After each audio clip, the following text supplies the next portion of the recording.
Hi, this is Brock Dickinson coming to you today from the city of St. Catharines in Canada. Recently, one of my subscribers asked me to make a video about the origins of sustainable development. Where did this idea that we all talk about so much come from? And it actually begins at the United Nations.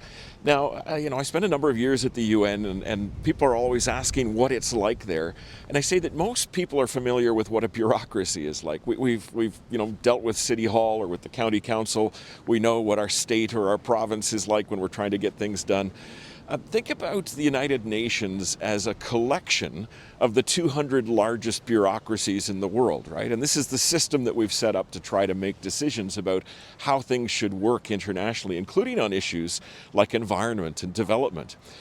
And the origins of sustainable development come out of that very bureaucratic process, and they can actually be traced back in their earliest phases to the 1960s and to an organization known as the Club of Rome. Now, the Club of Rome isn't actually a formal part of the United Nations. It's an association that's made up of retired diplomats and retired heads of state and senior civil servants from different countries, and they get together and talk about important global issues. Well, in the 1960s, they began to talk about development and environment issues and connecting the two. And this led to the emergence of a theory known as limits to growth.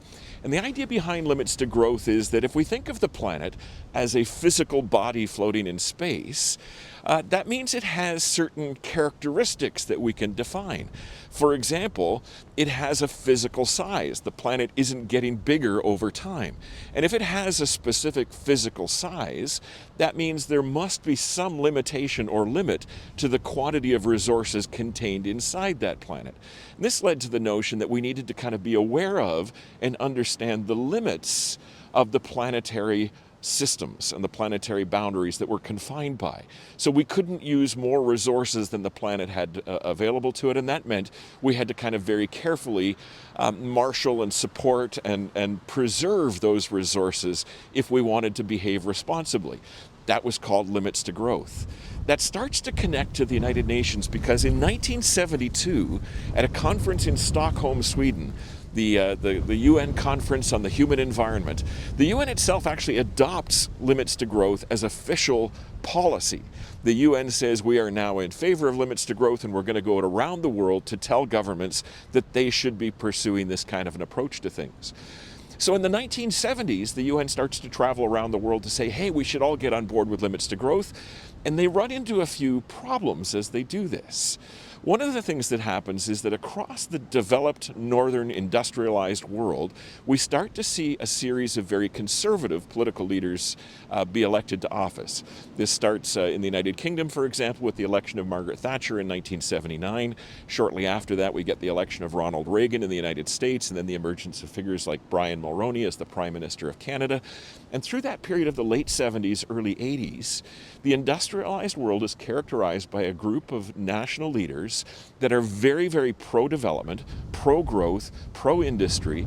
And when the UN shows up starting to talk about limitations to that growth, hey, you should limit your growth, this isn't very well received, that these countries don't really want to go along with what the UN is suggesting.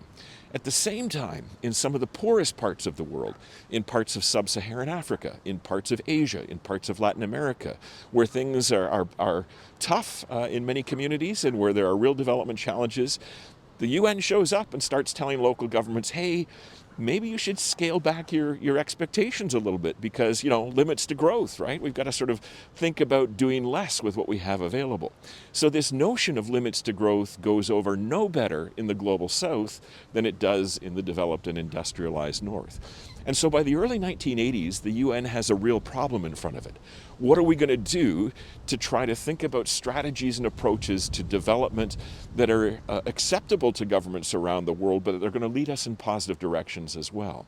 And so faced with this conundrum, the UN does what it typically does in these situations.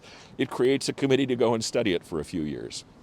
This committee is known as the World Commission on Environment and Development, sometimes called the Brundtland Commission after its chair, who was the Prime Minister of Norway at the time, a woman named Gro Harlem Brundtland.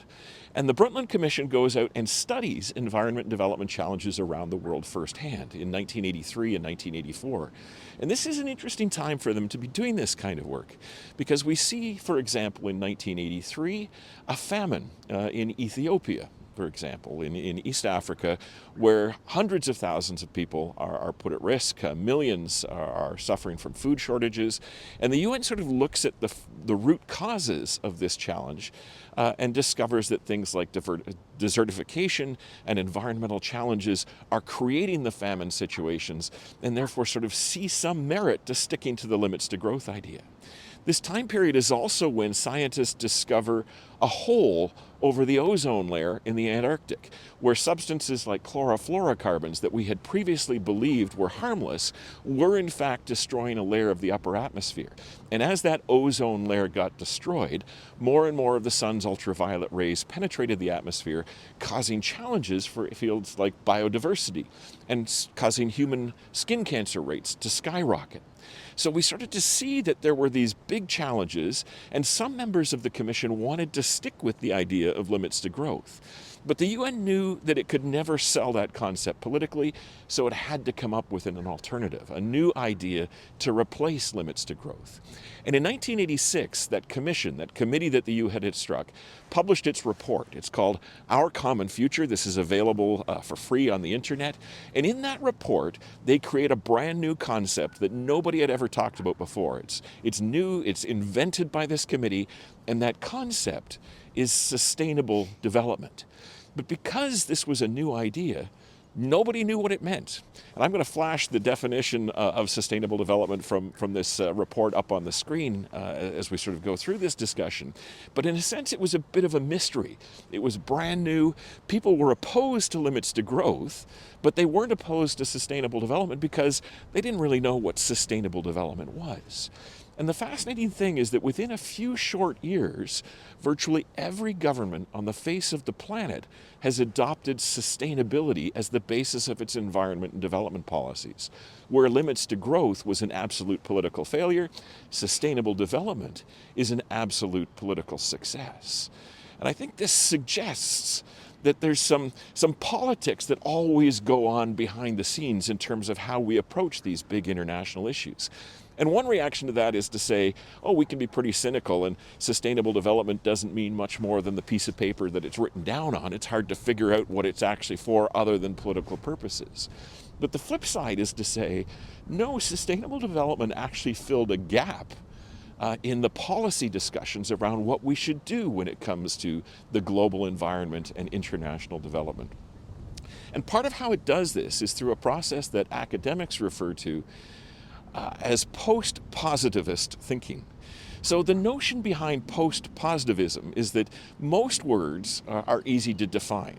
I can go to the dictionary and look up what a car is or what a tree is or something like that.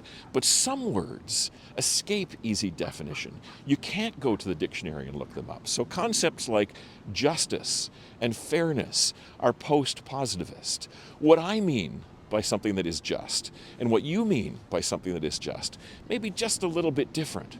Our conception of what is fair or what fairness is about could be slightly different, but that doesn't stop us from using that term to have discussions about justice and fairness. And in that sense, sustainable development was a major breakthrough. It was hard to define. It wasn't necessarily clear exactly what it was. But as an empty basket that we could put things into, concepts and ideas and theories and practices and approaches, it gave us terminology.